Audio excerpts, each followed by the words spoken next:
Here is the dissection of my 1999 American Standard Colony. So when I got it, it had this crack here on the side of the base, and I was like, oh man, it's cracked, but it's a black toilet and it's too cool to get rid of. So then another one branched off, going right under the bottom of the trapway. Another one formed on the base here, and then there's one connecting them right there. And then if you look on the top, right above the logo, there are two more. And then if you look over on this side here, you'll see another one on the base. So one crack is one thing, but when you have that many, I really don't want to pass this on to somebody else who's going to install it and then it's going to break when they have it in their bathroom. So I figure best just to get rid of it.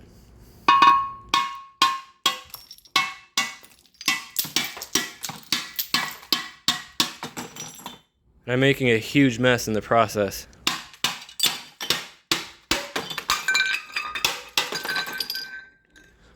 Alright, so that side of the rim didn't break off too well. Actually, it broke off too well. I was meaning for it to break like that. But as you can see here, rim jets seem pretty small. Then there's a larger one right here about the size of a pencil. Then if you look right here, there were these two oval ones that went down there to the siphon jet, and no rim jets at all right around here. So there was just this whole big gap with no rim jets. And that is why the rinse sucks in the front. So then around here, I imagine it was the same.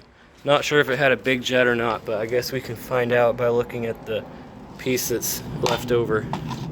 So looks like the rim jets were all small on this side, and there was just that one here, maybe to cover this spot where there were no rim jets.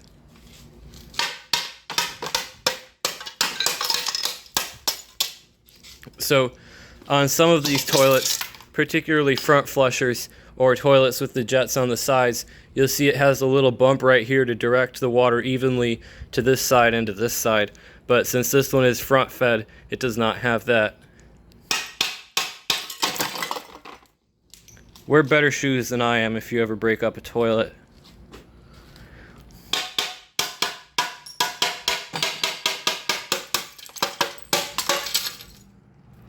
So this is just more of the rim here, probably some small jets. And that right there is dead space where no water ever went. So now let's turn it over so we can see what the trap looks like.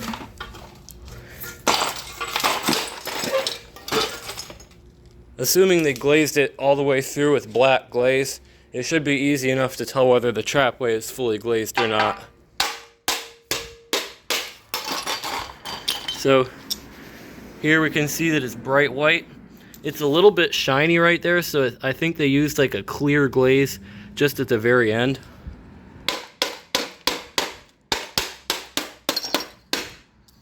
Then in here, I have a feeling this thing's gonna fall when I pull that out. So right here is also dead space, as you can see by this hole right here in the back.